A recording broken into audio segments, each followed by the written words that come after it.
I gotta grab the water. What's good? What's good? Danny's All right, let's get these links shared. All right. I'm not sure when it starts. I think it starts when it's counting, but we should be good. Oh, my boy Rodriguez already in the cut. He knows what's up. All right. Okay, let's get this shared. Get this shared. Get this shared. Oh, All whoop. right. We already got 3 likes. This is amazing. All right, so for anyone watching the replay, I'm just going to start saying this at the start of every stream. Typically, we really get going like 5 to 10 minutes in once people actually join and we can start getting into our Q&A, but I definitely appreciate you guys checking out this, on the replay or anything like that, just because it's like a nice kind of podcast type long form content and all that. And I think the way I want to go forwards with format is just starting out with like a set topic, like the title of this video is the 4 Amazon FBA business models, doing that for like the first 10 minutes or so, or introducing our guest, interviewing the guest, whoever we have on, and then we'll go into the typical Q&A style. So if you're listening to this on the replay, let me know what you think of that format. But yeah, so let's get this shared. Let's get it on the Twitter, the Instagrams, the Discord, and get some viewers in here. Yeah, are you too early, Rodriguez? There's no such thing as too early. Rodriguez, you are the show. You bring the hype. Rodriguez, what'd you do today? Let's give us the play-by-play. Give us the play-by-play of what your day looks like today. I'm gonna get the Garrett, tell him to join. All right, we're live on YouTube. We're gonna be on for a few hours. Swipe up and coming out. Are you taking a picture? No, it was a video for a story. Oh, I was a stagnant. Oh, that's no good. Oh well.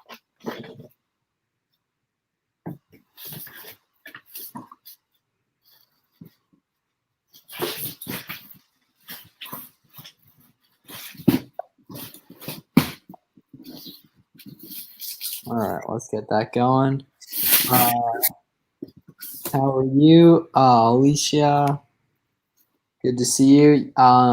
We'll just wait for we get a few more viewers in here. But Garrett, how you doing, man? Gerald, what's up? Man, I am good. I'm good. It's Friday. It's end of the week. Yeah, it was a good week.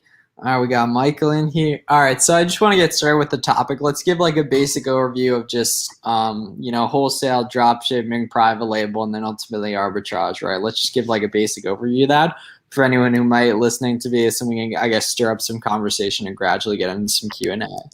And then when Danny comes, I'll add Danny as well. Then the show is here. Yeah. All right, cool. So for pretty much anyone listening that's fairly new, there's essentially 4 different ways to sell on Amazon, at least the FBA route, or at least like the traditional product-based, like reselling type of stuff. So you want to talk about arbitrage to start, because that's the main one we do pretty much. Yeah, I mean, so arbitrage by definition, right, is buying at one price and selling at another and profiting off that difference, right? And you're looking for those, Miles likes to call it inconsistencies in the market, right? So yeah. Differences in the price from one market to the other.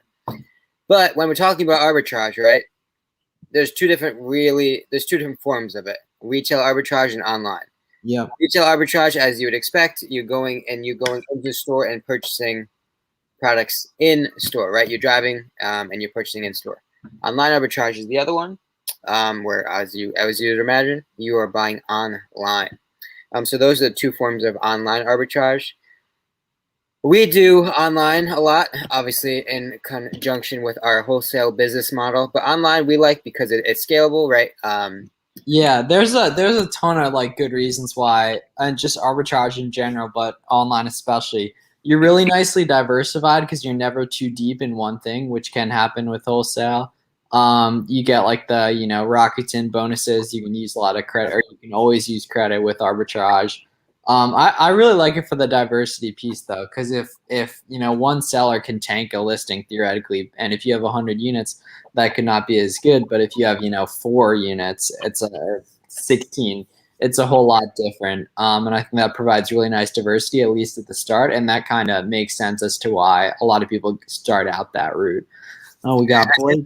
A hidden benefit of online, right, is, and a lot of people probably don't even consider this in terms of their decision, but when you're purchasing a lot of stuff online, there's so much opportunity to recycle the shipping supplies, right? So you you receive products in boxes.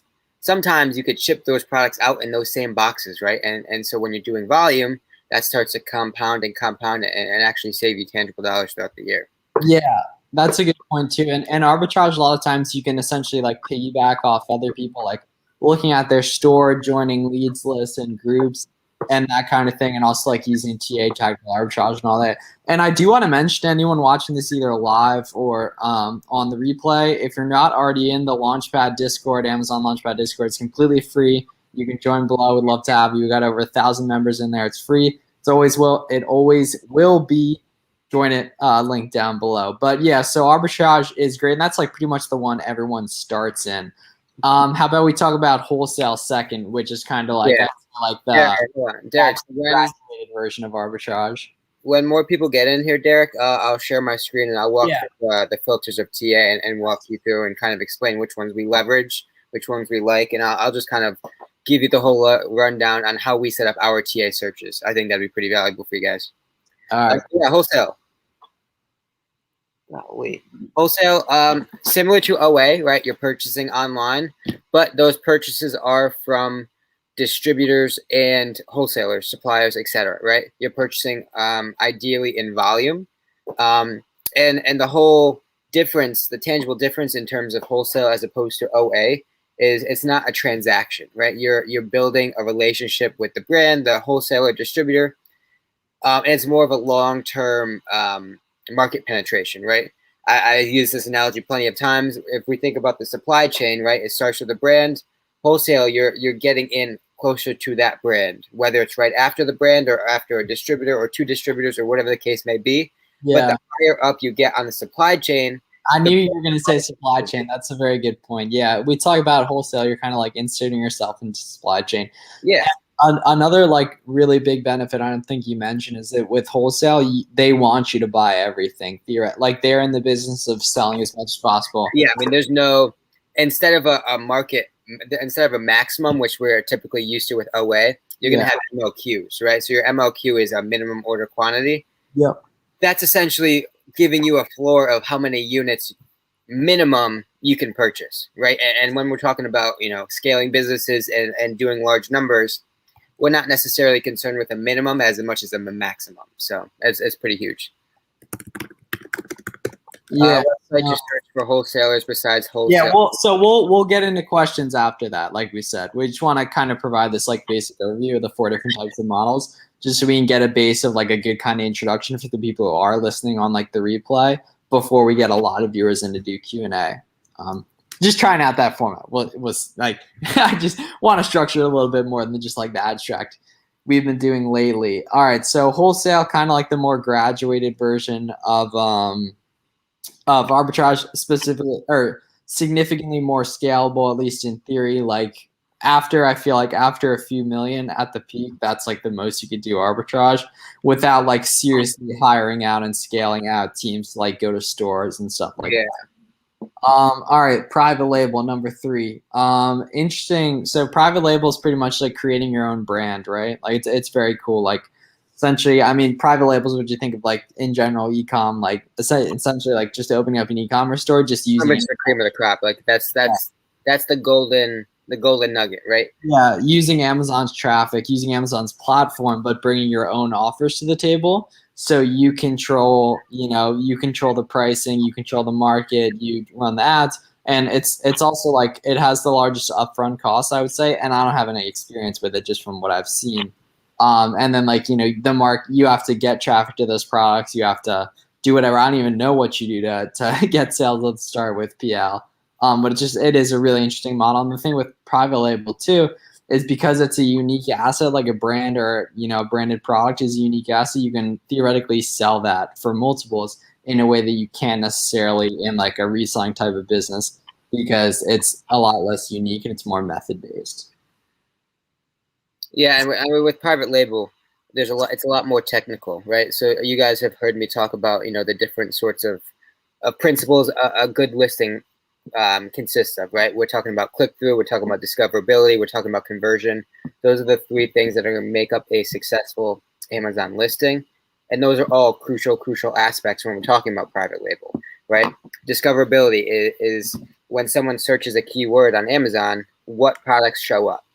We want our product, if we're in private label, we want our product to ideally be on that first page, because not really many people are clicking to that second page. When we're talking about click-through, right? That is, or I guess discover or conversion first. Conversion is going to be if someone is on the actual listing, what's the percentage that they click and actually purchase that product, which is huge, obviously, in private label, because that's what makes us money, right? That's how we get sales. The higher our conversion is, the better off we will be. And then click-through, I knew I should have done it backwards. Click-through is actually getting people to click on your product. That's going to be primary image heavy. That's going to be product title heavy. So these are all a lot more technical aspects of Amazon, which are very, very, very crucial when we're talking about getting into private label. Yeah, good call. Good call. And then lastly, the fourth one, essentially, some people won't even consider this one, but drop shipping, right? A lot of downsides to drop shipping. I'm pretty sure it's against TOS on Amazon, or at least there's a lot of rules with drop shipping within the Amazon terms of service. But essentially, drop shipping is similar to drop shipping like through Shopify or whatever. It's, when you get a sale, you fulfill it from, a supplier essentially, which could be Walmart, Target, whatever, or like a wholesale supplier. The issue with drop shipping, at least through FBA or through Amazon, is you won't be able to FBA stuff because you're drop shipping it. So you won't be able to get buy boxes easily. You won't be able to have your items sold through Prime, like FBA Prime, which kind of churns down customer trust and all that. But I mean, there's definitely clearly that, there's some people I think that are successful with Amazon drop shipping, just not necessarily what I like to recommend to people, just because it yeah, I don't know anything about Amazon drop shipping. Yeah, I don't know much about it either. I just know obviously we're all consumers, right? That's one huge advantage we have when we're doing this, is that we have the mind of a customer as well as obviously the business owner, because we are a customer, right? And so me as a consumer, I know I wouldn't want to receive a product in a Walmart box if I'm purchasing it from Amazon, right? That just kind of makes me feel weird. I mean, that's essentially what you would receive if we're talking about drop shipping, right? You purchase it from a store, gets shipped to the customer. So I wouldn't want it to be very obvious and blatant that it was happening.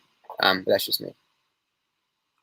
All right, that's what's up. Okay, cool. So Danny said he'll be getting here soon. And now we can start to go ahead and answer some of these questions here. So thank you guys to everyone who's asked questions so far, and keep them coming.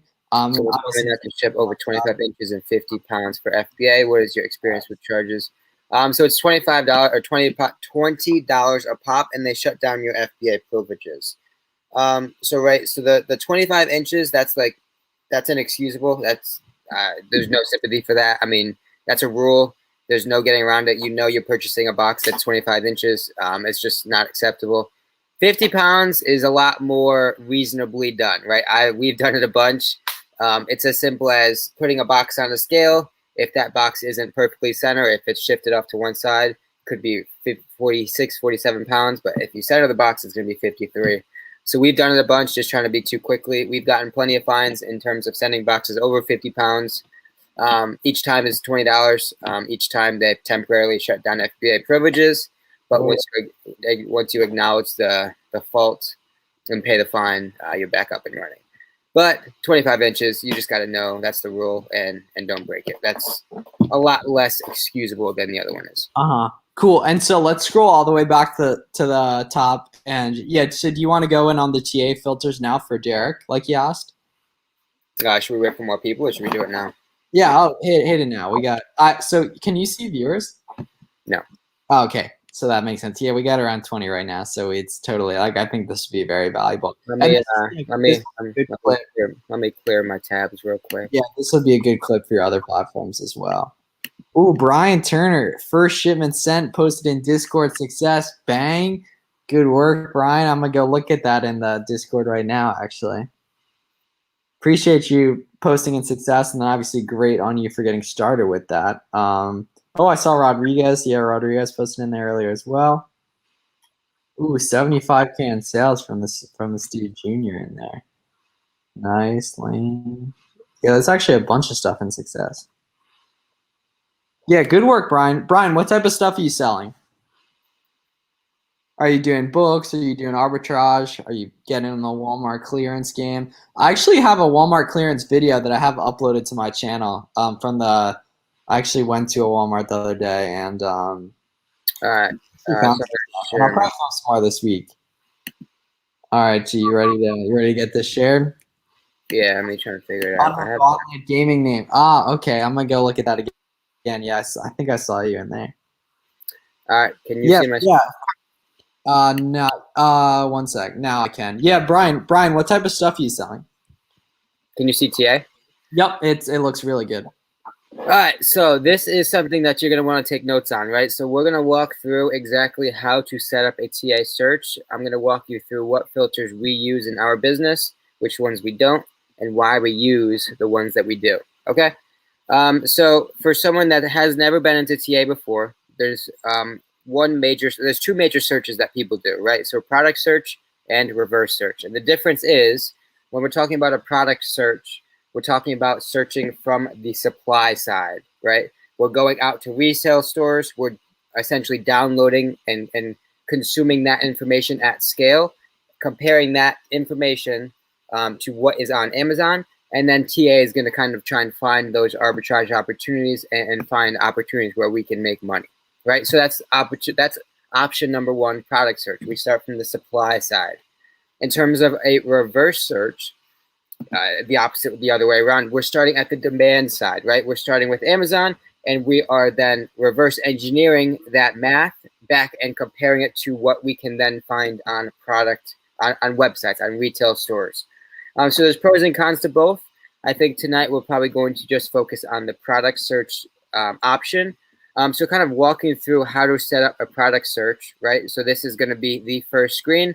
The first thing we're going to want to do is choose our website, right? And so by default, TA has hundreds of websites already preloaded, already API connected, so they are ready to roll. All you would do is simply click on any website that's already affiliated, and when you click on a website, right, the right-hand side of the page is then going to populate with all the quote-unquote categories that are within that website, right? So if you went to everythingkitchens.com, you would see all the, dang, a fly keeps flying around me.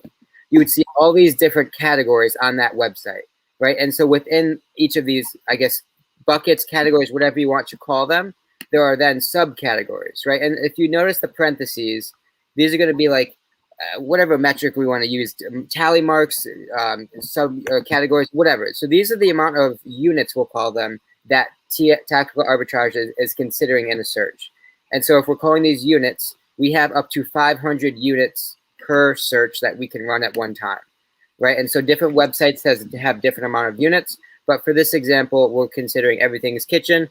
I don't even think we'll touch 500. So if we start to click some of these, right? So we're essentially inserting all of the units, right, into our search, right? And so we add them in. And so whichever ones that are check marked, right, these are all the ones that are going to be then inputted into our search, right? So essentially, if we wanted to run the whole website, the whole thing would be checked. We can see it matches up, 248 categories, 248 categories. So we're good to go. We are now going to scan the entire Everything Kitchens website. So now that we inputted the information, right, we can then go into detail. And so the logistics of tactical arbitrage, right, is it acts as a funnel, right? And so if we think about the website as the top of the website at the top of the funnel, that's obviously where there's the most data. And so with TA, with these filters, these are going to be the crucial part of running these searches. We're then going to kind of work our sample down into something down here that's a lot more manageable, that we can put our own eyes on and do our own product research, right? And so with these filters, we are creating our funnel down to our sample size, right? And so the first one being price adjustments. So this one would be huge if we have like a coupon, right? So if we're sourcing on, that's important, and you can oftentimes find coupons really easily through Rakuten. I'm going to type that in. If a site's on Rakuten, within like the Rakuten website or app, you can find the coupons they have going on there. Plug those in on the TA search here, and you'll be able to potentially see a lot of items other people wouldn't get access to that aren't looking deep and actually using the coupons or plugging them in on their searches. Right.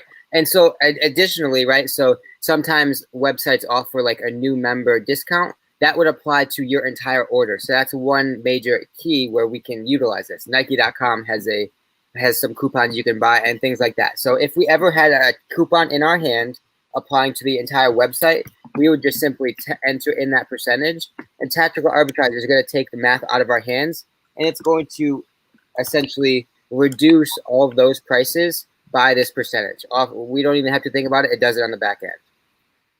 So that's the main one that we leverage if we have a coupon, obviously.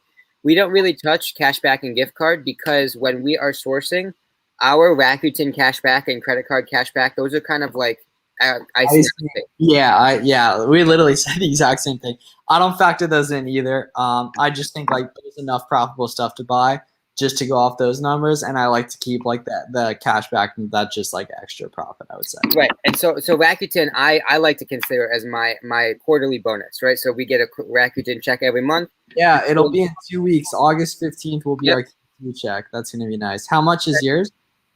To 1,500. Yeah, mine's. Oh, get your weight up! Come on now, mine's 2,300. I think something. Well, like we have a purchaser now, so I don't purchase as much. Oh, you gotta make sure they use Rakuten. But yeah, either way. But yeah, so Rakuten is the owner's bonus or quarterly bonus. We don't factor that into our buying decisions. That is simply retail price to Amazon price. So obviously, without being a dead horse, store discount is store discount. Remove is going to be pretty huge. There's a lot of useful information in here. This is something you'll want to take notes, right? And so obviously I mentioned filtering before, but there's one key point that we want to talk about when we're talking about filtering, right? And so with tactical arbitrage, it's important to under filter rather than over filter. And what I mean by that is when we filter out products with TA, we get rid of them, right? We have no sight of them after they're gone. But we know a lot of products go through cycles, right? So some products oscillate up and down. We want to be able to catch any product that's in a down spell. We want to catch any product that is potentially, $5 down from what it usually is. We want to be able to catch those in our search and still account for those, right? So we want to under filter, meaning set our boundaries, our thresholds lower than our business model to catch anything that is kind of below norm. We still want to look at those, right? So when we're talking about remove if estimated sales is less than, I'm going to put 20. Theoretically, our threshold for what we can sell per month is 30, but we're going to go with 20 just as I was alluding to. We're going to under filter rather than over filter. This one's a big one. Remove if the number of sellers is less than 2. And this is huge because we always, if you've been selling on Amazon for quite some time, you've heard about IP complaints quite often, right? That's going to be huge. It's going to be one of the account health metrics that, that Amazon is really anal about, right? So we want to avoid IP complaints at all costs. One way to do that is to not look at listings that have either 1 or 2 sellers on them, right? If a listing has 1 seller on it, 9 times out of 10, it's a private label product and we got no time for it, right? Typically, they're selling their own brand. They don't want anyone else on that brand. That's fine. They can do them, but we're not going to try and mess with that, and we're not going to risk our account health. 2 sellers is similar to that situation with 1 seller, right? 2 sellers, oftentimes that second one's a bozo. They're about to get kicked off. We don't want to be a bozo with that second seller, right? 1 or 2 sellers, I got no time for it. 9 times out of 10, if it's 1 or 2 sellers, that is going to be private label potential. Not necessarily, but most times it will be. 3 sellers or more, I'm going to take my chances, right? I'm going to at least look at it. If there's 3 sellers, 4 sellers, 5 sellers, chances are if 3 people are purchasing it profitably and consistently, there's a good chance that I can also as well purchase that product somewhere and make that same sort of money, right? So we're cool with 3, we're cool with 4, we're cool with 5 plus. To 1 and 2, we don't want to look at, and so we're going to filter those out. Moving down, we filter out anything that Amazon is currently in stock at, right? So we don't compete with Amazon. It's Amazon's marketplace. Amazon, oftentimes, if they are in stock, they're going to own the buy box, right? So we don't care if they are if they're in stock because we don't mess with them. We don't compete with them. We take our chances elsewhere. There's enough profit to be made elsewhere on Amazon that we don't want to, waste time competing with Amazon because it's a losing battle. They control the market. They can do what they want. Oftentimes, when you're looking at a product with Amazon listing, it's going to be flatlined, right? Amazon's going to own that buy box 100%. So we're going to take our time and money elsewhere. So this filters out anything that Amazon is currently in stock. The reason why we're okay with this, though, is because I have a schedule of how my TA searches are running. We have a team running our searches for us.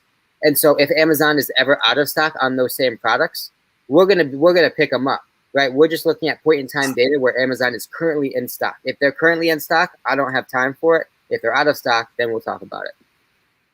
Moving on, this is one that's going to be huge with sort of grocery and topical specifically. And I talk about this a lot, so if you've been following me for some time, you've definitely heard me talk about this.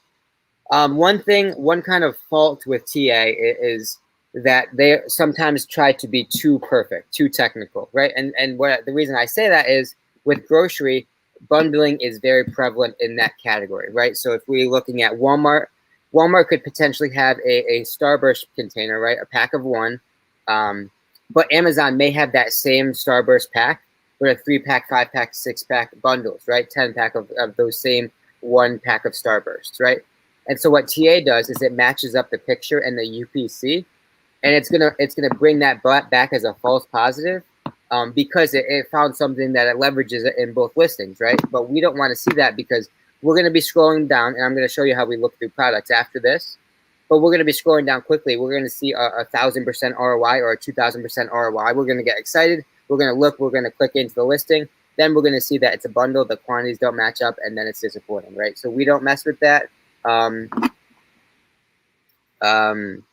As we just don't want to waste our time dealing with that sort of thing, right? So that's another one where we just are simply ignoring, and we're just going to continue moving on.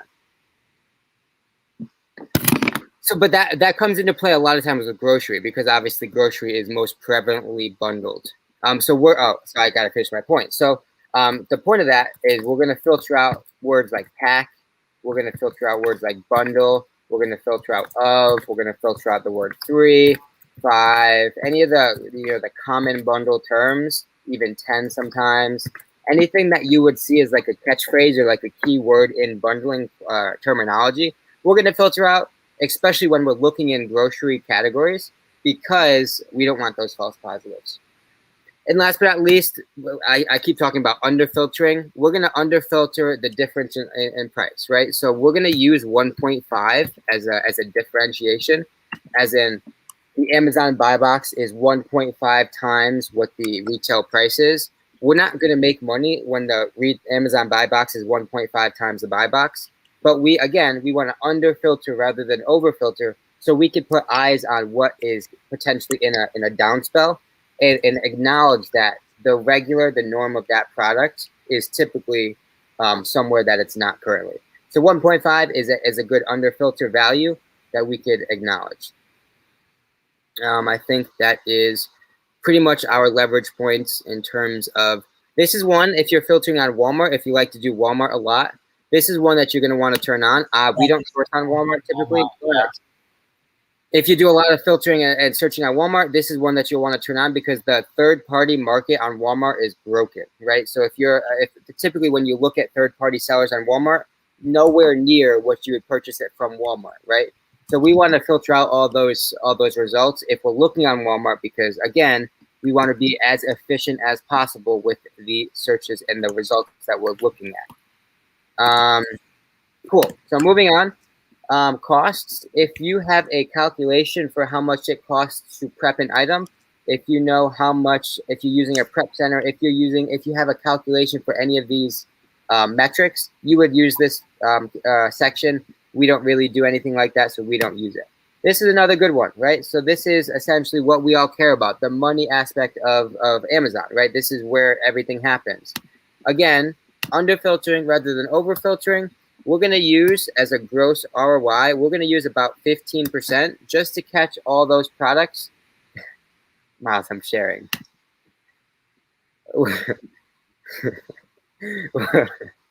We're going to use 15 as an under filter just to catch all those down spell products. But again, we're interested in a lot higher than 15. And again, we're going to use $2 here, but we're interested in making, a little bit more than $2 with our margins. And so this is it. This is how we run our searches for the most part. This is kind of our general guidelines. There are some niches that we kind of teeter one way or another, but this is generally speaking the key ones that we're going to leverage. And again, they are hundreds of websites that you can search, right? So I would advise you to leverage as many as possible. Don't go to the Target, don't go to the Walmart and do what everyone else is doing, right? We want to kind of diversify what we're doing because that will provide the best results. So if we're gonna, I'll walk through how I go through the results, right? So I don't actually run the searches. We have people do it for us, but this is how we would do it. Oh, got you. Search manager. You just hit it and then bang. All right, that was a dude. That was a great overview. Thank you for that. I was gonna show them how I go through the results. Yeah, keep it rolling then. Oh yeah, so you're searching on a ton of different sites. Yeah. So and so this is really the grand finale, right? So this is going to be its own video by itself. I'm definitely clipping this whole thing and making it its own video. But so this is so we ran the searches, right? Here we go. This is what you come to see, man. This is good stuff.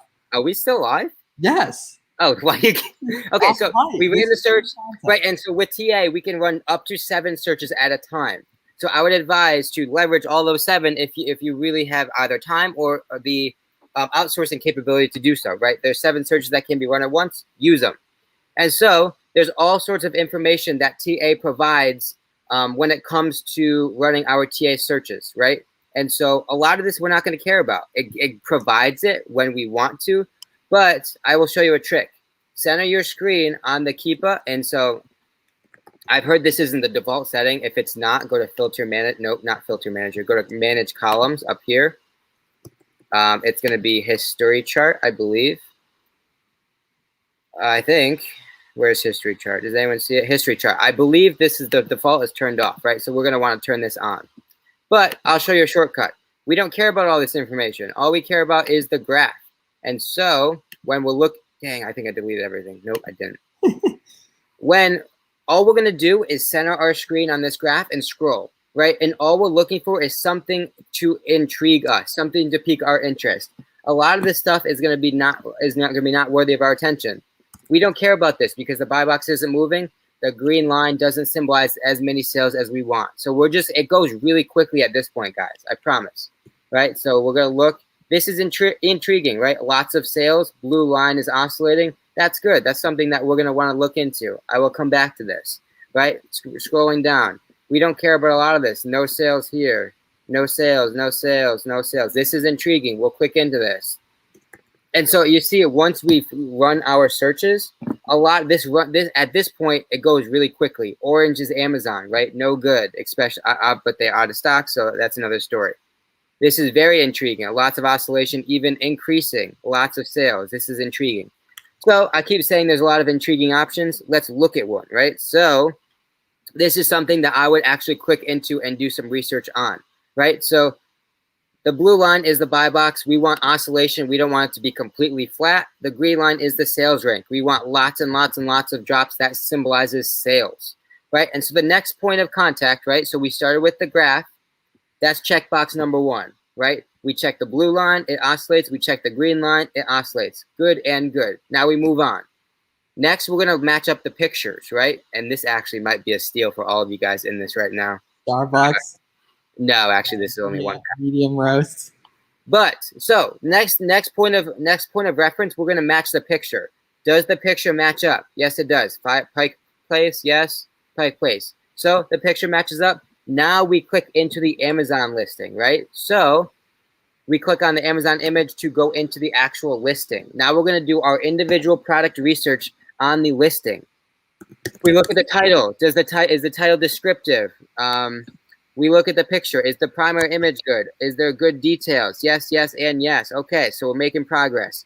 What do the competitive sellers look like? There's 6. Awesome. Fantastic. Love to see it. Don't do it to them on the Keepa.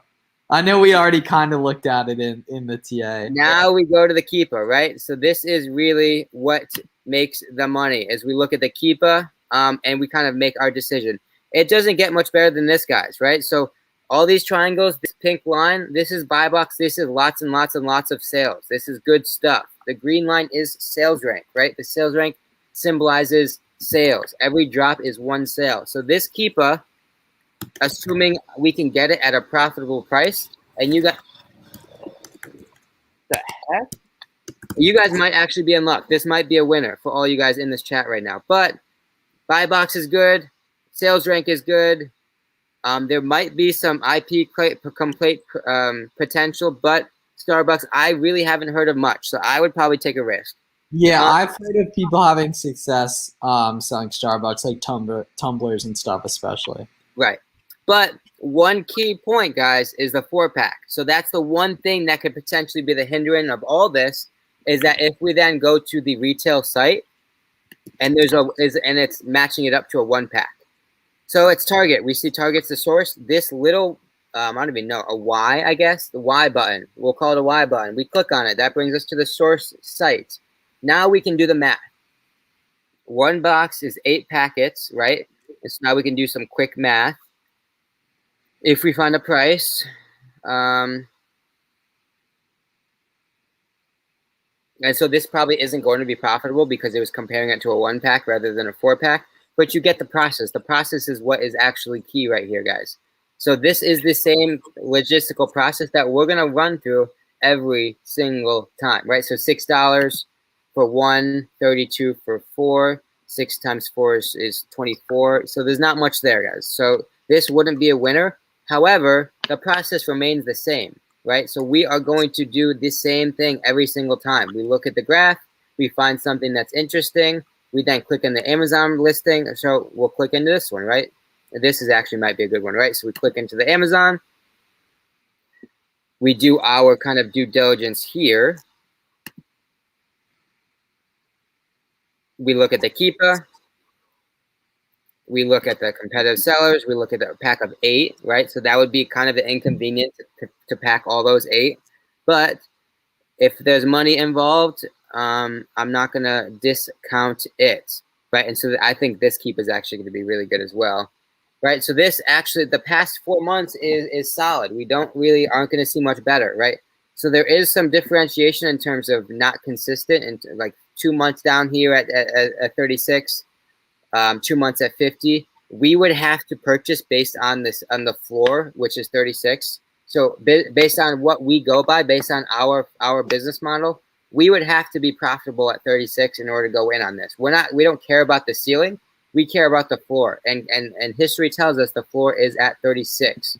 So we go back, we look at the store, right? We look at the Y button. Now we're going to do some math, right? So Target shows that we are going to purchase a single unit at, Target is super slow, or I guess my Wi-Fi is super slow. So this is going to be, what is it, 37. Target shows this at probably like, I don't know.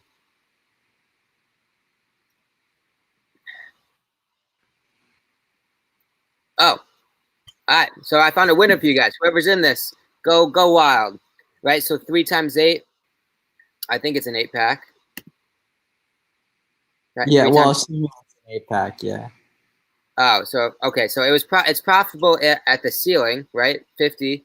You make a lot of money at 50, but again, to mitigate risk, we're concerned with the floor. So this again is not something that we would go in on, but if you're willing to take a chance and assume the ceiling, until Target bans you. Facts. Hate to see that. But we just went through the process twice, guys. I mean, the process remains the same, and that's essentially it, right? And rinse and repeat. Keep going down the chart, find something interesting, click into the Amazon listing, do your due diligence, compare it to the retail site, do the math. If the profit's there, then game on. If it's not, go back to the drawing board. And that, my friends, is tactical arbitrage. All right, like and subscribe. We'll see you guys in the next one. No, all right, that was a good breakdown. I mean, like that was super valuable for the people who are here on live. Hey, Garrett. And that, that'll be its own video on its own. Danny, what up, baby? Yeah, I joined in the middle of a masterclass, dude. Like good. Very good. All right, so we do have some questions that came in during that. All right. Derek was the origination of all of that. So Derek, I hope I answered your question. Yeah, Blake said, yeah. Oh, Blake was going through TA all day, helped me get set up. Yeah, thanks to Garrett for that. What else? Okay. Oh yeah, for anyone watching this, apparently, iHerb is a good site to look into for that, or for just OA in general, I guess. Yeah, okay. Ryan's doing like topicals and stuff. Her drop shipping from Walmart to Facebook Marketplace is really good. Yeah, I mean, I'm sure people have success with it. Definitely, I know pretty well. Paul is pretty successful with that. Paul Lipsky.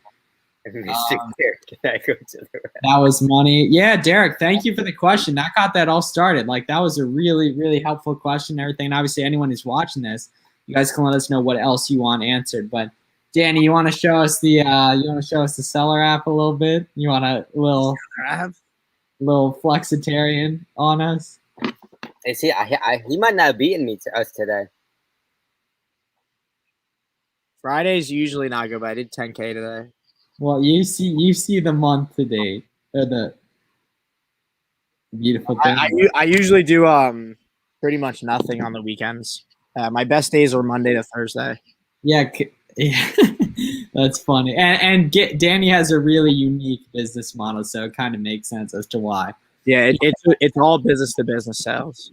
Yeah. Oh, and the price of TA is it's either 70 or 90, right, for the online arbitrage version? I have no idea. Sorry? I think it's 100 for the full one, right? But that's like the wholesale one too, I think. Oh yeah. I think it's 70, honestly. I'm not sure. Mainly. Should I go get a product I was wholesaling last year? It's not profitable anymore, but I have it in my garage still. I still in like spots. You have to take the camera there and say where you are then. All right. Wait, let me see. Don't worry about it. Don't worry about it. I don't want to do it. It's like $500 worth of it. It's natural vitality gummies. It must not have sold that well then. No, Amazon came on the listing. Yeah, Sunshine Refinement. Thank you for the kind words. We're obviously very thankful for Garrett doing that for us. Marco, how you doing? We just lost Danny right when you had a question for him. No, I'm here. I was trying to fix something. Okay, so I think 90 a month. Okay, here we go. So Blake's actually going to be in Miami, I'm pretty sure. Let's go. I mainly do wholesale now. I was using TA for online arbitrage. Yeah, back in like March, we were doing a ton of volume. I mean, I still do. I still look at it. But I do mainly wholesale now. Kevin, who couldn't make the stream tonight, but is yes. Let's go. That's huge.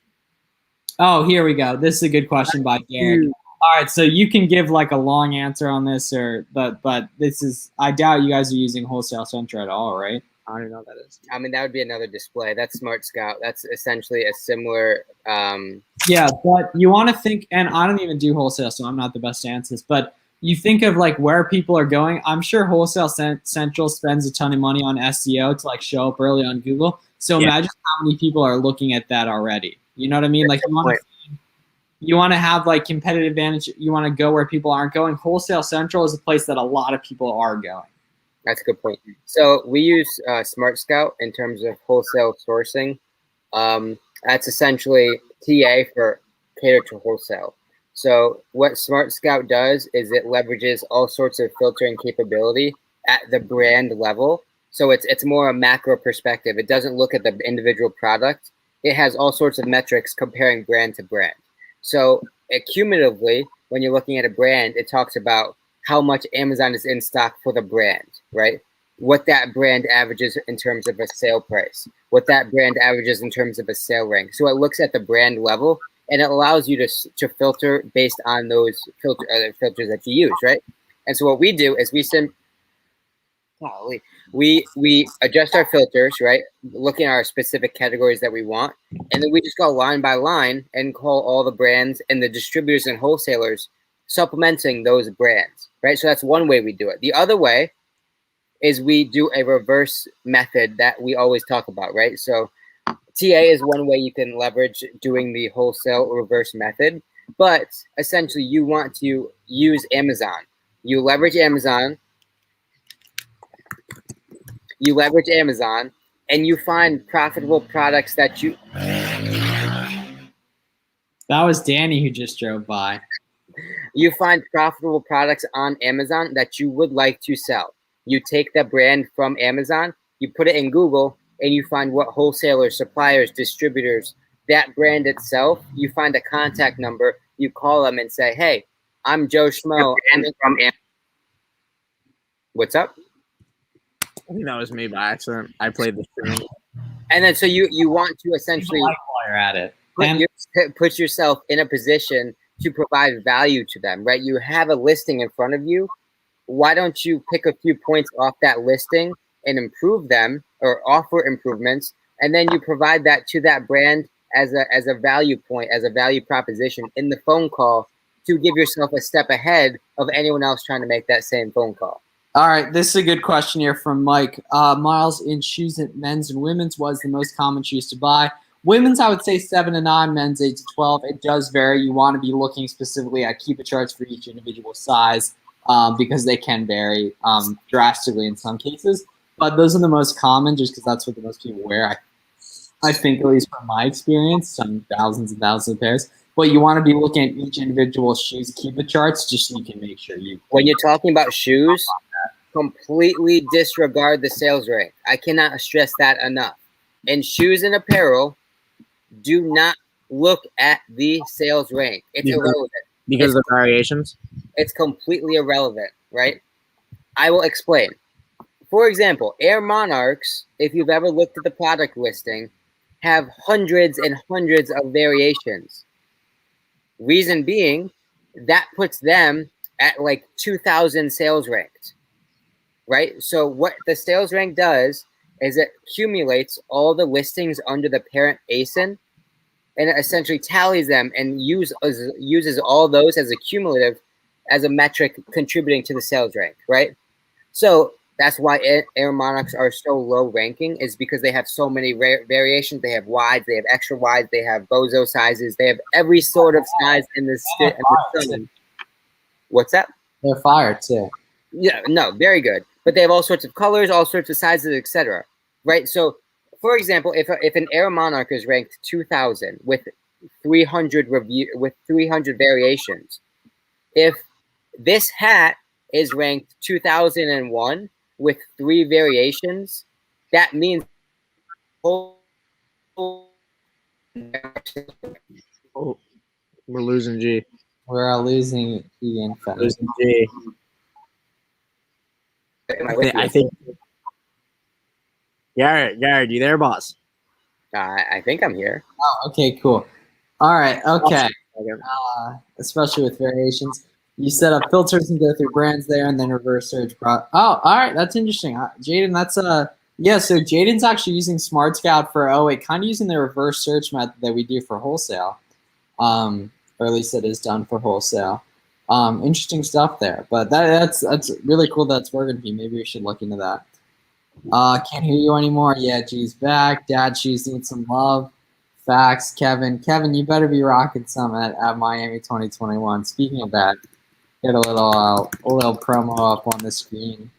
If anyone's in the Southern Florida area, Miami 2021, our friends are hosting a conference next Saturday. All three of us will be there. We will be there. Danny with the Lambo, hopefully. Danny and I will be cuddling in a hotel room Saturday night. Garrett tried to. I had to say no. God. I remember on time someone purchased 3 pairs of Air Monarchs from you, Rodriguez. Wow. Oh, best place to get seasonal right now? Costco. Hobby Lobby. Seasonal. Hobby Lobby soon, yeah. For Q4, Hobby Lobby. Write it down. Make not that. sponsored. Not sponsored. Not sponsored. I'm posting up an Instagram. Wait, Blake, I thought you were from Miami. Blake, where are you from? Blake is next week, I think. Yes, yeah. So, but yeah, Blake and I we've known each other for a while. All right, we're at 22 likes right now, boys and girls. Let's see if we can get this to 30. And I appreciate you guys all for hanging out with us for a little bit. Oh, I live in South Florida. I will be there too. Can't wait to meet you, Mike. Mike, what's your Instagram handle? Have we met? Yeah. Mike, drop the IG. Need lodging in Sunny Isles Saturday night. Air Monarchs went crazy a couple months ago. Dude, Air Monarchs are low-key kind of good a lot. But there's a lot of yeah, well, depending on the color, definitely. They are kind of very wood. Oh, I'm from Lakeland, 30 minutes from Tampa. It's 3 hours out to Chicago because you said it the other day. Do you guys use any business cards? Yes. Yeah. So all of us use American Express business cards. I use the Blue Business Plus and Business Gold mainly. G, what do you use? Platinum. Compliments of Miles. Compliments. And Danny's a Biz Golder. I use the gold card. I say compliments of Miles because he referred it. It's not like I'm leveraging as a co-signer or anything. Kevin, That's so huge. Congrats again. Baby. Yeah, big time. Miami 2021 seems sketch. I'm interested, but there's hardly any info on the website. Just DM Avery, DM Roma. Because everyone's so busy that is planning it. They're not going to waste time. Yeah, exactly. Like, I mean, Logan, the value is the people that are going to be there. Yeah, right? everyone that's planning it is putting up numbers and is very, very busy. Taylor Jones, Avery, Amazon Lit's going to be there. Richie Hustles. That's why there's no information. I'm new to the group. I don't have any business cards, only personal. Do I use my business account? Oh, so it's not your like business credit cards aren't necessarily like related to essentially like your business accounts in terms of like. I mean, so I can't underestimate the importance of leveraging business credit over personal credit because, so this goes without saying. Your credit score is determined partly by your ratio, your utilization, as it pertains to how much you use over the total amount of credit. As a business owner, as Amazon, as a capital-driven business, we want to use as much credit as much capital as possible. So we're going to purchase a lot, right? But if the credit bureau goes to run our credit score and we're using 75, 85% of our credit, then we're toast in terms of personal credit. I figured, yeah, that's why I tried to get that. Yeah, so, I mean, we're toast in terms of personal credit. So that screws us up for potentially buying a house, for getting a car, any sorts of these real-life things that we need to do. It screws us over for. That's why we need to use business credit to differentiate our business credit in terms of utilization from our personal utilization. Yeah, it's very important. Personal credit, you won't get your credit limit increase even on an annual basis, whereas Amex will literally increase it as soon as you pay off your bill. They'll usually increase your limit. Amex is helpful with the big limits. Is FBA worth it for smaller amounts? I mean, you got to factor that into the profitability based on what you'll be paying per unit in terms of shipping. But obviously, for some stuff that's really profitable, smaller amounts can make sense, but you do want to make sure you're evening it out, you know. Depending on your account health and your Amazon account standards, payability might be able to go lower than that. I'd only use payability for a loan. I would never do the payouts. Yeah, but I mean, so Amazon payability doesn't leverage any personal credit. They're going to look at your Amazon account standing, right? Your sales, your account health. Is the 9% standard, or I think if you decline it, they'll either offer you more or they'll lower the rate. If not, is 9%? I have no idea. I don't know. I'd probably just decline it. See what happens. 9% is not bad.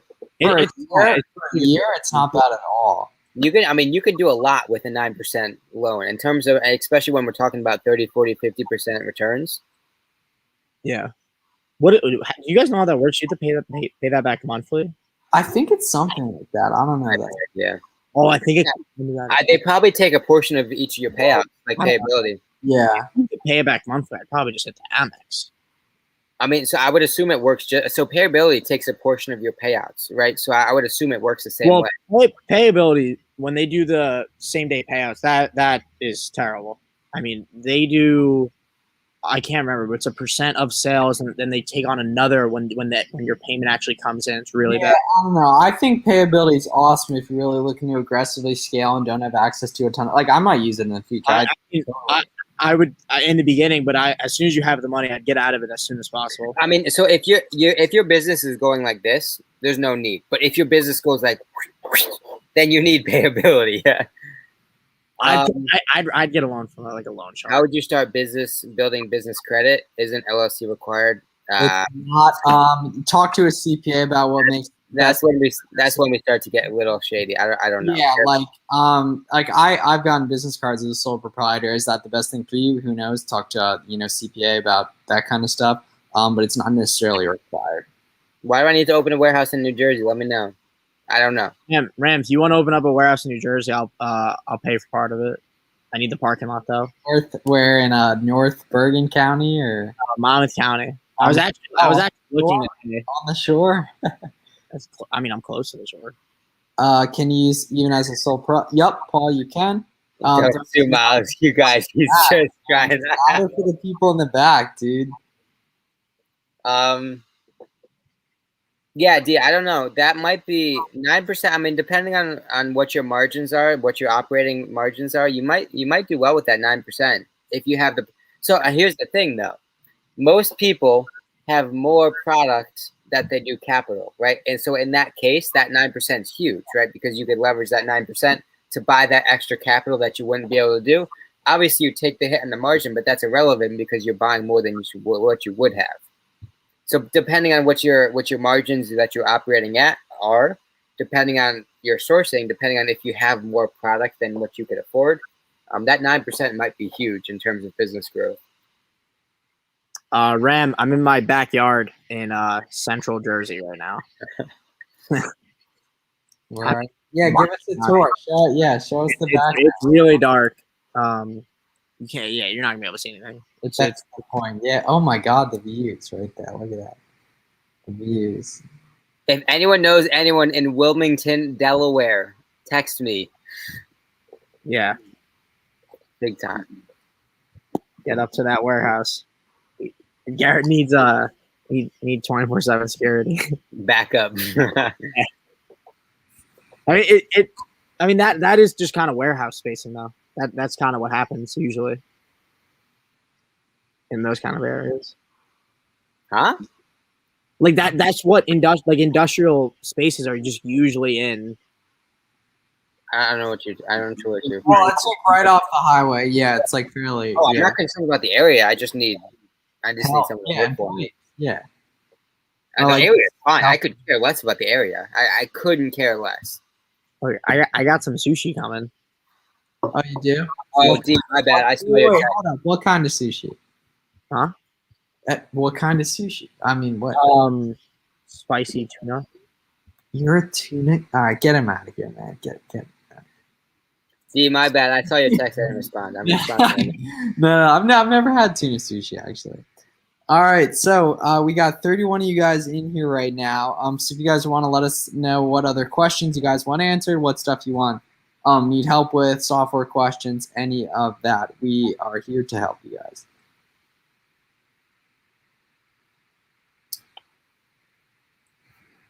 I'm gonna put Garrett's address into Hibbit. Damn, Hibbit didn't like Garrett's address. If you find a product and you are certain about how many do you buy first, it's completely dependent on the demand and the competition. But typically I don't like to go too deep into stuff, especially if it's a more expensive item. I'd rather, because Amazon's based on algorithms. Garrett Corral 2021, that's his favorite quote in the entire world. But it is, right? Like you don't know you'll necessarily Dude, I say that so much. So I like to always test out stuff like that. Danny, you post any content? Ooh, the question of the Woo! Oh, hot. The hot question. No. I did like a year ago. I had it, though, so it's like he didn't even post it. Yeah, I mean he's throwing up 0 posts. Yeah. Follow that man though. I didn't really feel like I had the time to do it. But it'll start rolling out soon. It might not be Amazon related, but bro, if I have the time to post content, don't give me that. No, it just never came around. My cheeks are definitely starting to get red, by the way, though. So pardon me. Are you drinking? Yes. Oh, that's what I thought. It's Friday. That's bad. Can you go over the basic outline of the one page you sent to wholesalers? Garrett, fire away. Yeah. Who asked that? Oh, it was J Bone. So that's usually leveraged when we have a product in mind, mainly with reverse sourcing, right? So we start with Amazon, we find a product, we take that brand, we Google it, we find the brand's contact number, we find distributors, wholesalers that consist of that brand, and then we start to work our way through the listing and find pinpoints and pinpoint areas and follow them after you. Dude, someone agreed. Kevin Weiland now. Yes, agreed. That's We pinpoint areas in the listing that we can improve on. So 3 main areas that I talked about these last night. So I won't go in as detail as I did last night, but 3 main areas that we like to improve on are 1, the title, right? Is the title descriptive?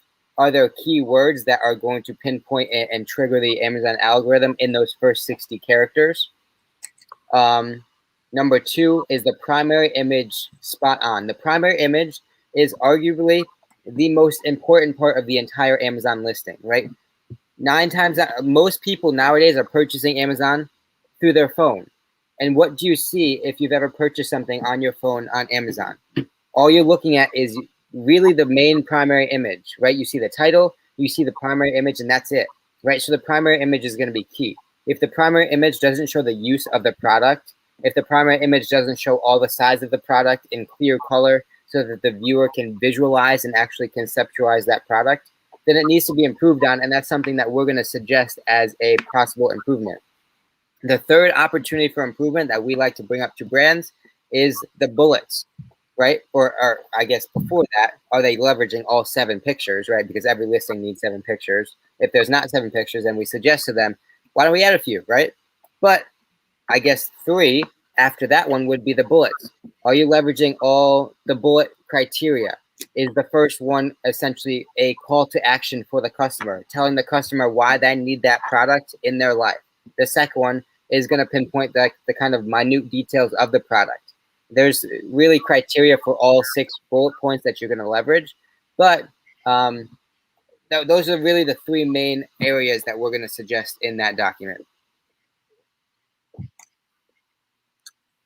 Ram, why are you getting out of trucking? What'd you do in that? Did you drive? Did you own? Comment. I'm curious. Comment. Curious. The value given this week, Mark Lescas. I think you followed me on Instagram. Shout out. Gotcha. Large focus on listing optimization. Do you include screenshots? So that's not necessarily the only thing we're going to pinpoint, right? We're going to offer the perspective of that we are willing to, run paid promotions through Amazon. Obviously, leveraging Amazon, the biggest marketplace in the entire universe. Right? That's called PPC for anyone wondering. We're going to have an open line of communication, right? We're only a text message away. Some pain points for some brand owners are just simply communicating with the Amazon business owners, right? Amazon business owners don't feel like picking up. We're offering that open line of communication. These are all areas that we'd like to leverage in terms of winning over the trust of the brand owners. Do you include anyone ever say no thanks and then do it themselves? Actually, yes. So we met. Dana, you didn't hear this story. So I told you about this. We met a brand in ASD Orlando. Super excited about it. Super, super excited. They were not on Amazon. We had lots of phone calls in terms of strategizing and game planning how we can strategize or how we can implement their product onto Amazon. And then 10 hours into our game planning, they just dipped. So they're not prevalent on Amazon yet, but I think that's inevitably what they will do. You think they stole your game plan or will or gonna? Yeah. I mean, this haven't yet, but I mean, probably eventually. All right. What is your first step when looking for a product to sell? I would say looking at the Keepa, assuming you found a product, and then obviously the buy cost, in respect to just the cost, the price. Yeah. Then I would kind of go more general view. I'd say figure out how you want to do it, whether it's RA, OA, wholesale. Figure out that, and then what category you want to be in. That's what I would do. All right. When buying from grocery, pet supplies, beauty, supplement distributors, you're buying less than 50 units to start. So that's completely dependent on the specific distributor and item. We can't necessarily answer that. The less items you buy, just based on what you typically see, the less profitable they'll be. But there's a lot of nuance to that statement. It really depends on individual situations. Over 10 hours of content. Yeah, that's amazing. That's good. I'm going to start doing one live stream, one normal video a day, because I've been slacking off with the normal videos lately, now that we've been doing these live streams. Oh, Rodriguez said get a 9-to-5 and you can afford Keepa. Yeah, Keepa's $14.95 a month. I'm going to be honest, if you can't afford Keepa.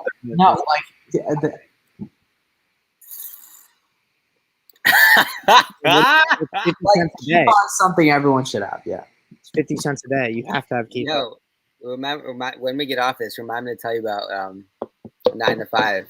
They called HR called me today. Ooh, text the group chat. Text the group chat. That's big news. I saw you buy 18 wheelers. Yeah, Danny actually owns an 18 wheeler. Danny's doing I don't have quiet it in my time. possession yet, but I wired the money. I have the title actually. All right.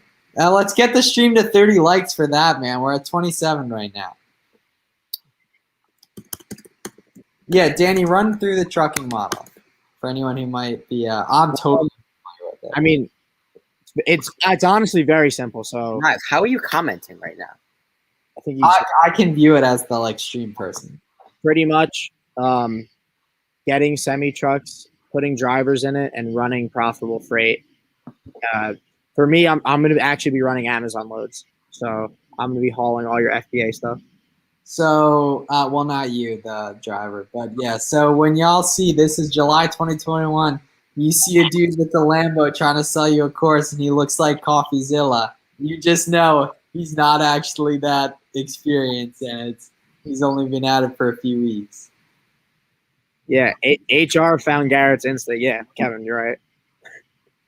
HR kind Dude, so apart from what I was trying to tell these guys, someone from my company messaged me on WebEx and was like, "So you sell on Amazon?" Like out of the blue. No way.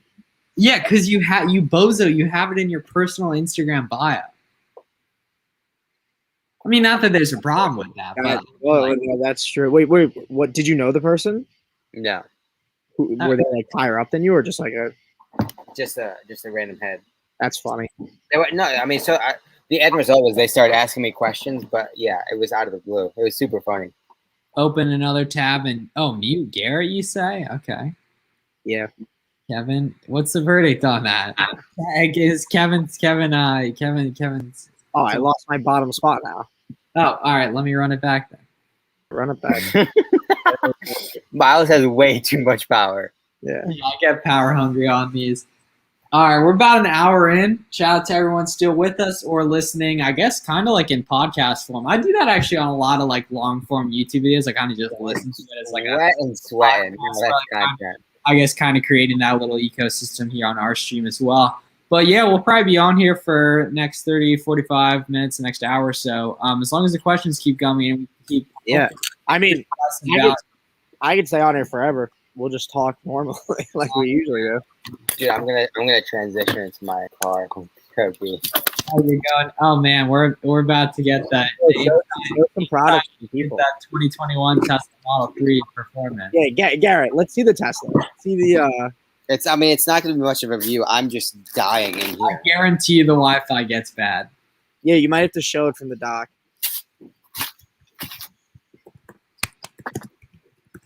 All right, it's pretty solid so far. And there it goes. There it goes. Oh, RIP. Yeah, Kevin's right. Decent title. Totally doxing the warehouse location right now, but I guess There's not. Is this no dice right here? No, you're fine. you're good. Go. Keep going. What about here? Yes. Spin it around. If you hear us responding, keep going. If not, that's not. Spin the laptop around.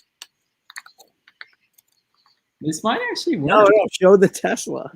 Oh, you can't see anything. How do I get a Tesla like Garrett? You make bad financial decisions. Garrett made a great financial decision. Oh, hella people are joining the Discord right now. My whole email is just new people joining the Discord. All right, here we go. All right, this is not too bad. Yeah, get the Elon Musk lights on. Look at this. In the Oh my God! Oh, About to get us copyright. It's nice again. Is camera on? It feels so good. Oh, my bad. Dude, stop. Wow, Gary Vee apparently Gary Vee just bought a CryptoPunk for $4 million. Is he still buying the Jets? I think he said he didn't want to do it anymore now. He's definitely gonna buy the Jets. I don't think he's gonna buy the Jets. No, dude. He's talked about it so much he has to. He could realistically only buy the Jets if he went in with someone else who's a No, he already, dude. He's like 45 and already has like a couple $100 million in net worth and a massive. He could buy a part of the Jets. He's never gonna own the whole. And he's already had 9-figure exits with his wine brand. I'm pretty sure he exited for 9 figures.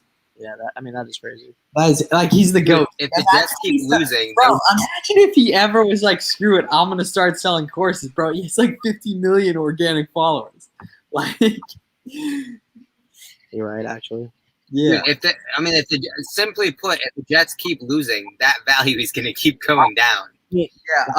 Garrett, $5 billion probably right now. How many miles to charge do you have right now? Yeah, Danny. Right now I have 80. Danny, you should start trucking. It's going to charge overnight though.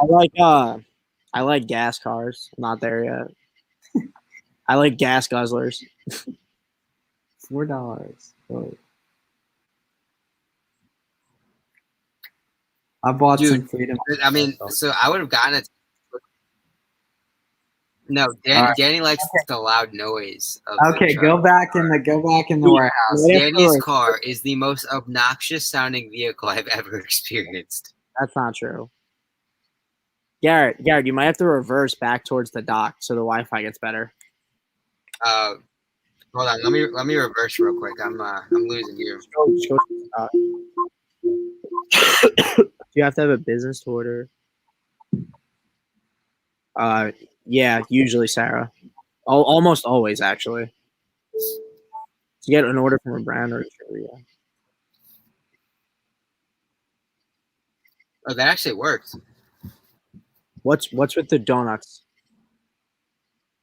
Am I missing something? I don't know. Oh, all right. Well, I wish I could. Wait, let me see if I can copy. Oh, I can't even copy and paste it. Okay, well, I can't. Oh, I could put Kevin in timeout. I'm not gonna though. All right. Okay. Besides the talking about the Teslas and donuts, what Amazon questions can we answer for you guys, or other stuff like that? Should I grab an X wholesale product? Yes. Yeah. All right, I'll do it. I'll be back in 2 seconds. I'll do it. Be right back. Sarah has one. Do you have a business to order from a brand and get, or do you have to have a business to order from a brand and get an invoice, or can you do it as an individual? So I'm assuming you're talking about Ungating on Amazon, right? And so there's really 3 or I guess 4 major criteria, right? So who you buy from has to be a distributor or a manufacturer, right? Some sort of bulk seller, right? So that's number 1.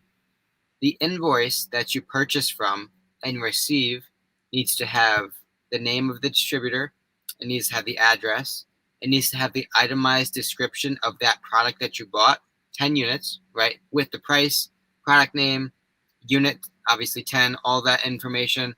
And then finally, it needs to have your business owner, business name, and it needs to match up to what is exactly on your Amazon seller account. Word for word, letter for letter.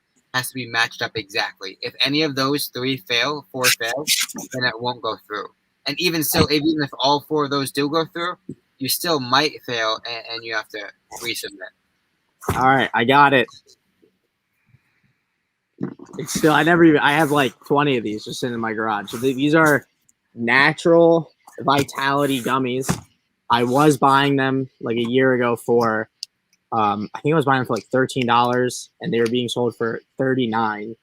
But then Amazon came on the listing and then started selling them for I think like $18. So it absolutely ruined it. They never went out of stock? No. Dude, Danny, how expensive was that knife that you're holding? Oh, yeah, this is it's the Uline knife. Oh, I know what knife it is. I have 6 of them. And I know. That's a weird flex, man. Well, all right. So then they come. Danny, how much was that? How much was that water bottle you just bought? It was. I saw you said that's something like that in the group chat. The water bottle was $50. No, my dude bought a $70 water bottle. Wait, why? With the attachment was $70. So, look, I hardly spend money on myself. All right, relax. Yeah. So out of everything you could spend money on, you buy a water bottle. Yeah. because I was consuming too much plastic. You know, I gotta save the environment. You're the worst kind of person. Okay, Mr. Plastic Forks They're What? spoons, bozo. or For spoons. banks, I can't get ungated unless I have a business. No, you need to purchase from a bulk distributor, right? So, okay, put in that. What No, are you you? can definitely get ungated without like a formal like I mean, What are you trying to get ungated? I'll hook you up right now. Put the brand or category that you're trying to get ungated, and now I'll tell you what you need to do. Nike. Yeah, maybe. Shipping address or billing address have to match or both. For what? I don't know what that's for. Amazon will get annoyed though if sometimes I had this happen before. I actually had to change my address. Sometimes Amazon will get annoyed. Looking to do. Oh, and I started like. Okay, so so you want to start with toys, topicals, and grocery, right? So with those three, Miles is out. Go to frontier.coop, frontier.coop. On that website, right? Go to a product, find a product that you are gated in a specific category. So find a grocery item that you're gated in on Amazon under grocery. Purchase 10 of those units from Frontier. Have them come in. You need to take a picture of all 6 sides of the product. Submit that to Amazon as you go through your application, along with the invoice showing that you purchased 10 units of that product, and you will get ungated in that category. That works the same way with topicals, works the same way with toys. You can use Frontier for all 3, right? For brands, it's a little different. You don't need to take the pictures for brands. You just need to purchase a product, 10 products of that same product from a distributor under that brand, and then submit it to Amazon. If you're looking for any other brands, let me know. I pretty much have all the ungates. Looking to do wholesale, need help. So that's kind of broad. So take action, right? So start calling local distributors, wholesalers, bulk sellers. Miles, you're I would say start consuming a lot of content on YouTube. Yes. There's tons of great content. Just don't get lost in like things. I don't know what just happened there, but yeah, I just content and just get after it. What about content? Someone asked how to. He was saying Miles doesn't produce enough content. Yeah, and I was like, that's what happens when you are a bozo. True. Oh, it's not showing. See, sorry, my Ethernet just timed out. Invoice for ungating. Nothing for a 7-figure. Oh, Rodriguez. Okay, I got 2 brands, Garrett, Sony and Canon. Oh, I could take that one. Sony and Canon. DM me. I think I have both. I don't have either. Or DM Danny. Do you have them too? I could just say it's it's very popular. Distributor's called D&H.com. There it is. But they won't give you an account unless you're a business. Their prices are really bad. Like they're not good usually for buying, but you can't invoice for them. Boom. Content. I'd like to sell cameras, and I'm gated. Yeah. I'm a legit LLC. DNDH is the way to go. Yeah. At Sarah P. Bear. Yes. What did Sarah P. Bear say? Gotcha. And then I can do Frontier without an entity, correct? Yeah. You can even do Frontier, I believe, as a guest, right? So as an account holder, you need to pay $10 for the lifetime access. I believe, and I'm 95% sure of this, you can purchase and check out as a guest and still meet all the requirements. If that is not the case and you get denied, DM me. I'll give you the $10. Wow. All right. Bold claims here from All Out Amazon. Bold claims. I mean, I'm fairly certain. Sitting in the Tesla, being very philanthropic. Shut up. Sorry for the confusion. For Ungate on the invoice, does the shipping or billing address have to match? I don't know. One of the addresses on the invoice has to be your Amazon business address. Absolutely. Should be the billing address. I would. So okay. So Amazon is as a good of a company as they are. They're super dumb, right? So I would give Amazon. Wait, no. Amazon provides great stuff to us. This is Amazon. The third party Brag on Amazon. the third party but support. I would give Amazon as few of opportunities to screw up as possible, right? So if there is an opportunity to match up the billing and shipping address, I would do it. I would do it definitely, yeah. Don't give Amazon any sort of opportunity to call you out on something that doesn't need to be. How come everyone isn't selling Nike? Just got Ungated. I'm gonna get rich. Facts. I'm scared to look for the distributors. I guess we can't really help you with that. Scared? I think you started. How many can you resubmit? I'm assuming for Ungates, as many as you'd want.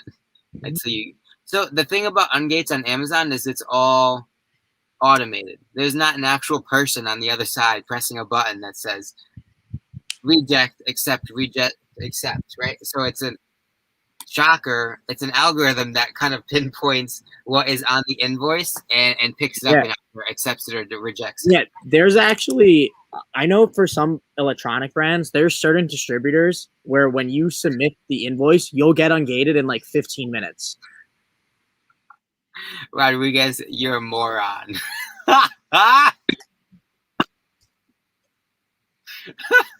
What?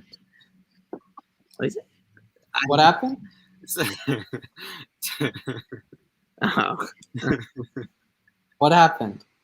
I would guess. I don't know if it was yesterday or the day before. I made the claim that if anyone read Profit First for e-commerce and was unsatisfied, I would refund.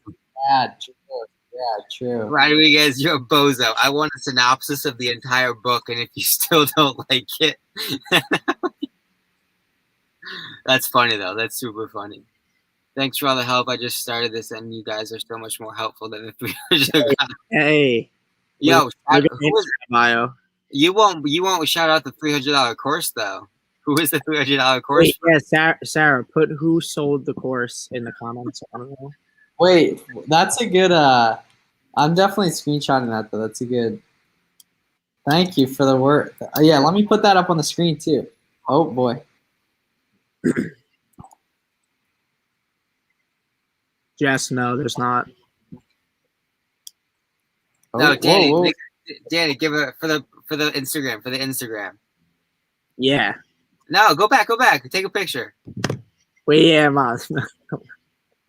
All right. Is it showing? It's only showing. Yeah. Someone take a picture and send it to us. It's clipped. It's clipped on the stream. It's clipped. Yeah, it's clipped on the stream. I mean, it's true. It's very true. I think the site thing, I haven't read it yet. Rodriguez, don't talk to me until you read Profit First. That's a. I'm kidding. Thanks for the site, Danny. I saw quite a bit of the. Good stuff. Is there restrictions for selling FBM during? So there's restrictions in selling toys for Q4, and the restriction is coming soon. If you are a new seller, and I would assume it's the case this year, it was the case last year.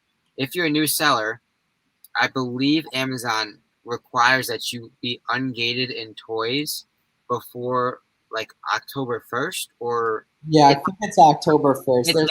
It's coming up. Yeah. Right? The motivation behind that is they don't want a bunch of people flooding into their marketplace simply just to benefit off Q4. They want serious sellers.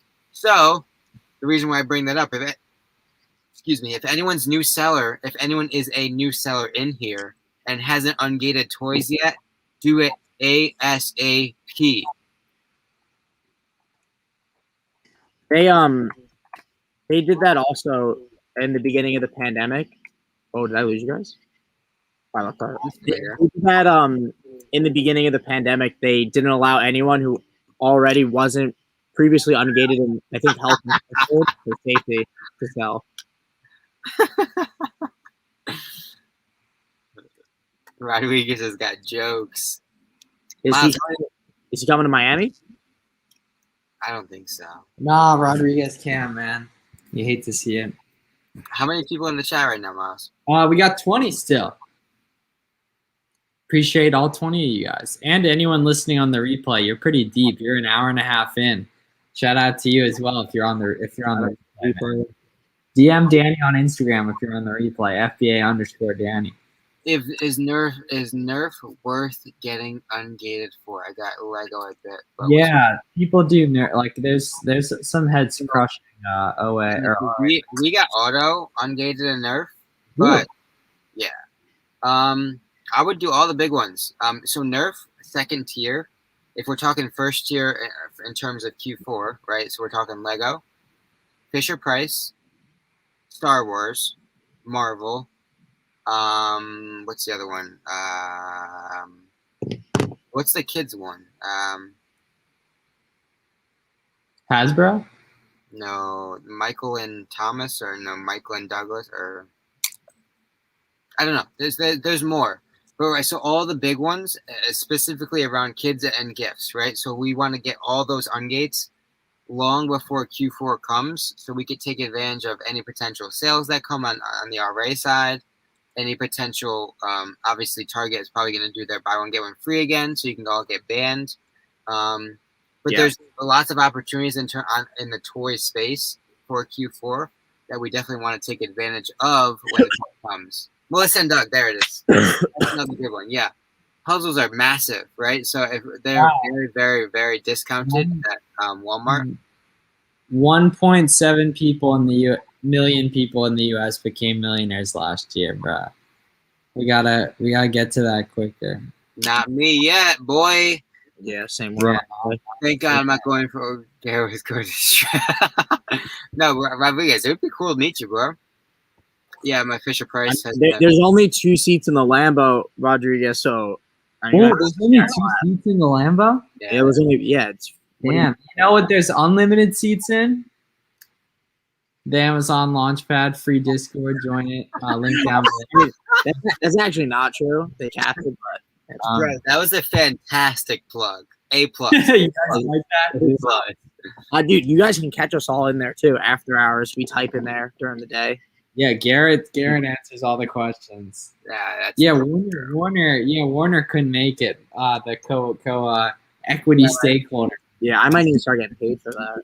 Facts. I'm kind of salty that Miles didn't approach me to be a part. We gotta get you on the non-existent payroll funded by our non-existent revenue from it.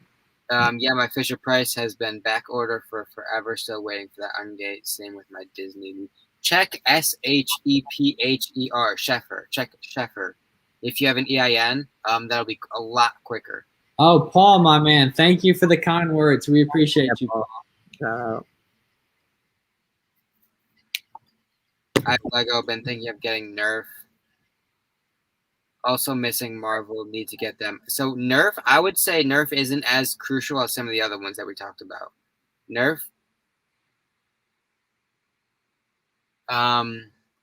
isn't as clutch.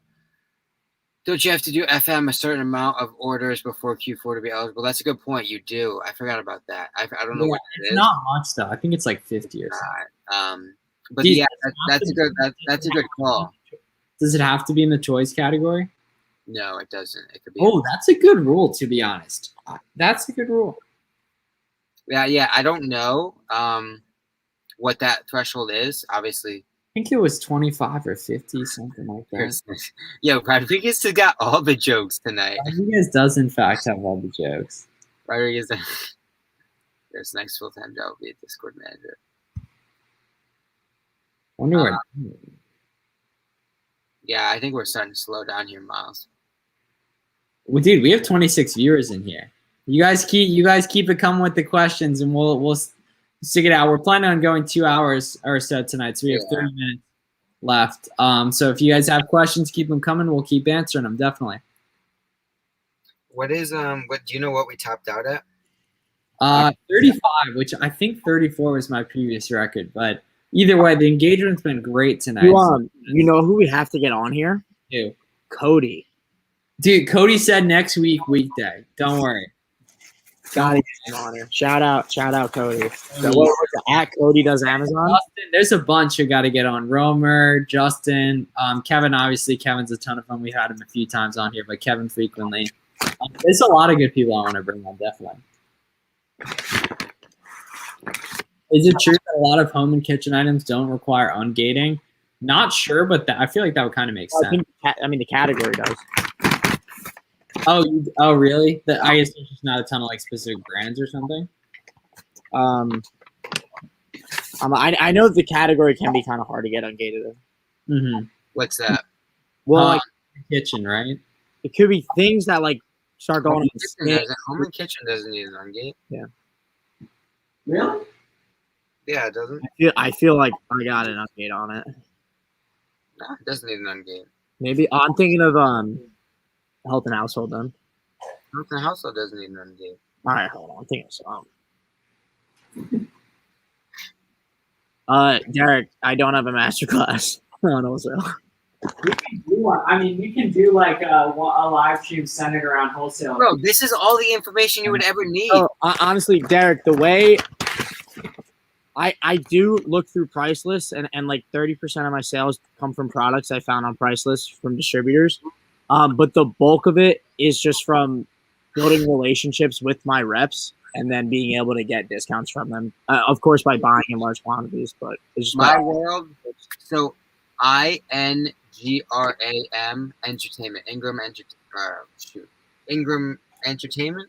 Yeah, Ingram Entertainment, yeah, for CDs, I'm pretty sure. Yeah, I'm checking right now. I believe it's Nike Ungate through eSpay. That's what all of us use. There's a lot of rumblings that it isn't working anymore, but it's definitely worth a shot. I mean. Oh! All right, so Garrett is yeah, that's man down. Yeah, put him back. Back? Is he back? I got my sushi. Garrett, give us the thumbs up. Give us the thumbs up. Got some sushi here. Have an 8. You can hear us right now. Oh, you got some sushi? All right, review it live. There it is. Ingram Entertainment, bang. Does it work if I pay as a guest? Yeah, so that won't matter on eSpay because eSpay is just like pretty much just like a retail website. How much are you okay? Here's my laptop, not me, thankfully. Sushi's very good. I messed with the Chipotle tonight. Yeah, I've been eating more Chipotle. Dude, Chipotle is the GOAT, like facts. You should never go there. My world, do you have any other ungate requests? We got them all. Yeah, I mean, this is really Thank you. this free knowledge here. Home address are the same. Yeah. Well, I don't think, Ian. I think they have to match, but I'm not completely sure. Ian, My LLC is located to my home address. you can put it as a PO box. That's what I did for mine. That's smart. Yeah. The thing is with that is UPS if you're not scamming anyone on Amazon, you have no reason to worry that your home address is on your address. Oh, no, I just didn't like it. This is a good question. Pete asked. Typically, how long for each sales ring to sell? 1 to 5,000 multiple units. No. Oh, wait. It depends on the category. Well, yeah, but like stuff sells quick regardless, whatever. If it's in there. So I'm gonna tell you right now, the sales rank is not as valuable as people. That is well said. Yeah, that's true. Sales rank is not the end all be all, because it's relative, right? A 2,000 ranked sales rank item in toys is a lot different than a 2,000 ranked grocery. So unless you have memorized how many products are in each category, sales rank means nothing. What does mean something is the keeper. So I would stress, and we leverage this in our own business, ignore sales rank. I mean, relatively speaking, obviously you could look at it, take it as for a grain of salt, but look at the keeper. Ignore sales rank for the number that it is. Look at the keeper because the keeper is going to tell you everything you need to know. It'll give you the trending for the past 12 months. It'll give you what the buy box is right now. It'll give you what the buy box is of the past 3 months. And you can leverage all that information. It'll give you the buy box share across all the different Amazon business owners that are on the product right now, right? Keepa has all the information you would possibly need to make an informed Amazon business decision when you're talking about purchasing products rather than just a number that doesn't mean anything. So I can't stress enough, ignore sales rank. People who just look at sales rank make mistakes. I don't want y'all to make mistakes. Yeah, you just have to be looking at Keepa. Don't look at just ignore sales rank. If you look at Keepa, sales rank isn't going to provide any more value that you don't get from Keepa. So don't look at sales rank. Go straight to the Keepa, and it's game on from there.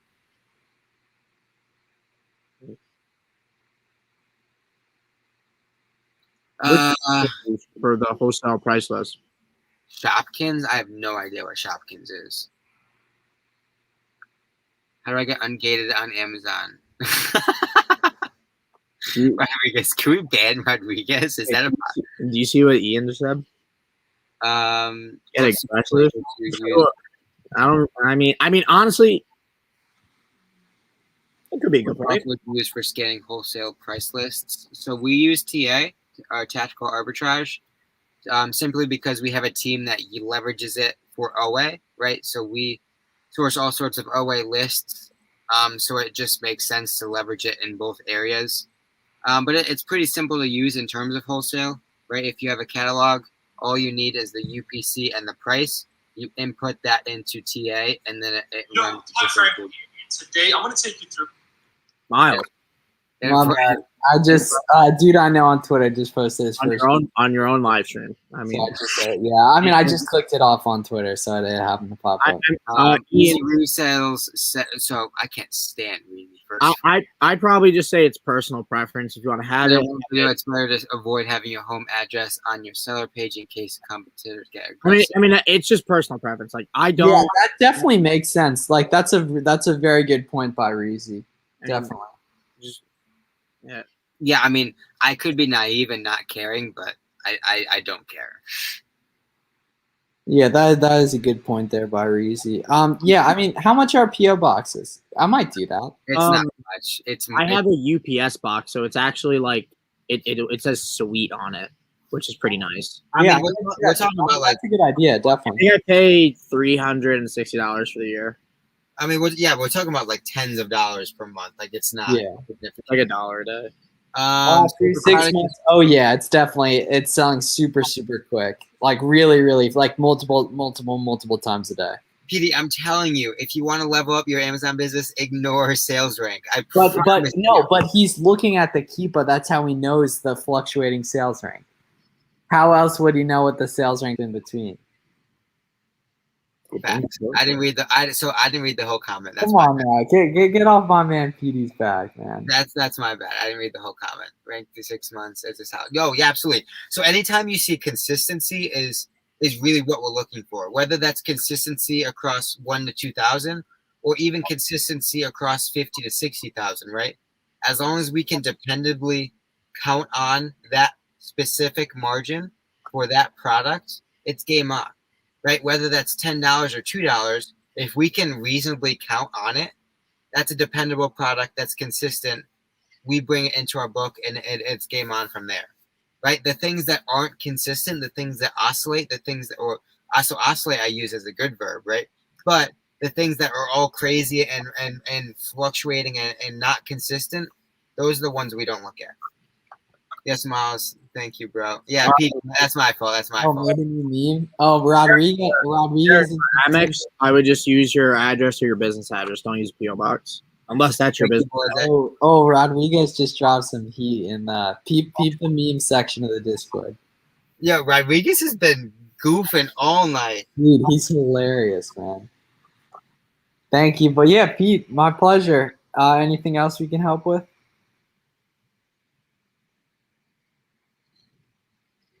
Yeah, we're dropping straight. This is Ty Lopez knowledge. Knowledge. That's good, isn't it?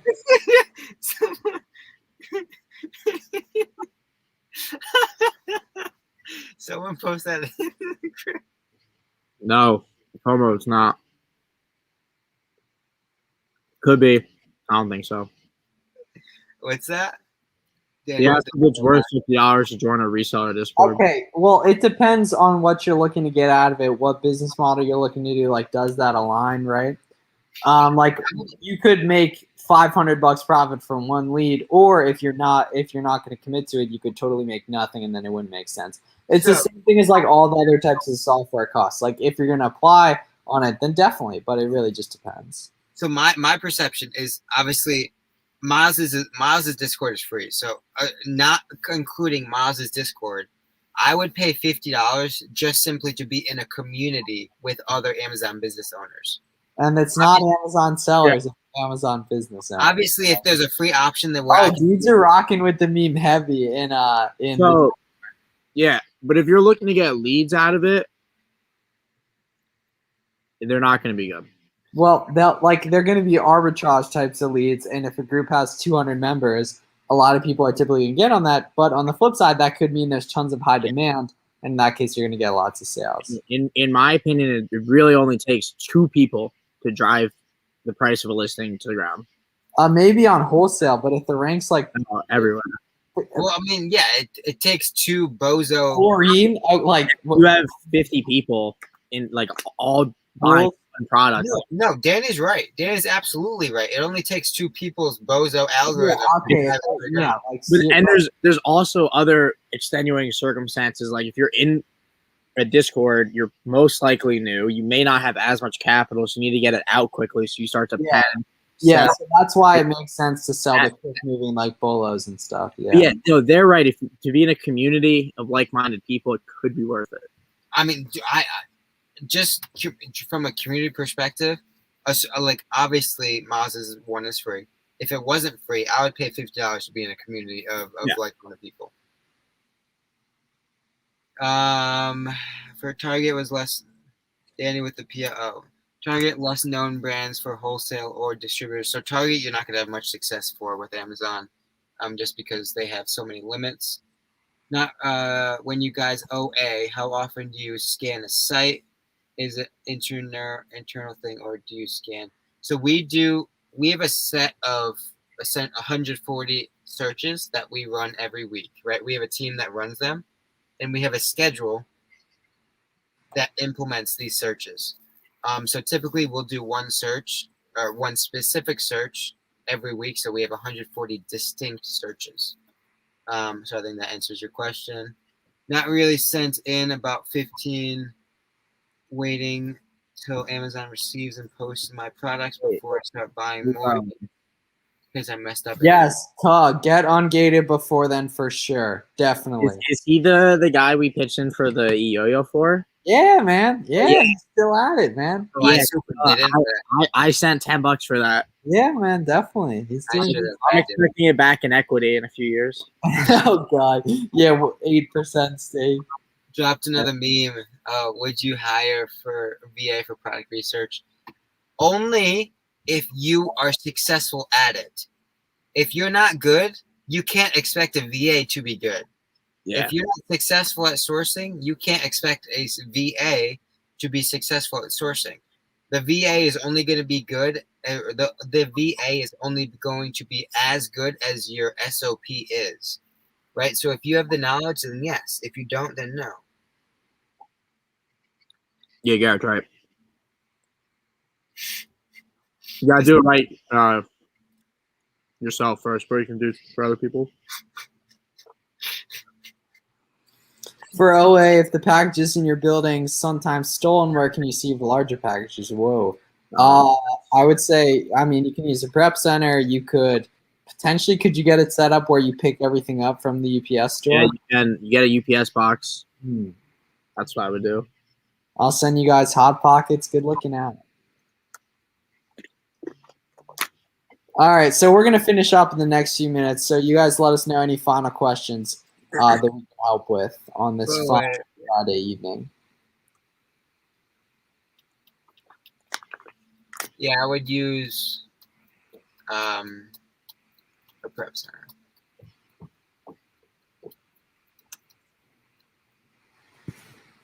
And Maz, you're getting sushi tuna. Yeah. Thanks, fellas. For Yeah. sure, Derek. My world, our pleasure. Yeah. I don't know if you guys were here for the tactical arbitrage tutorial, but if you weren't, go back in the recording. Yeah, I'm probably gonna end up naming this like tactical arbitrage walkthrough or something. I'll see you guys in Miami. Or no, I'm just gonna and I'm gonna clip that part of the video and make it that. Did the tickets for Miami go up to $500 yet? I think I'm not Monday. Wow. Monday.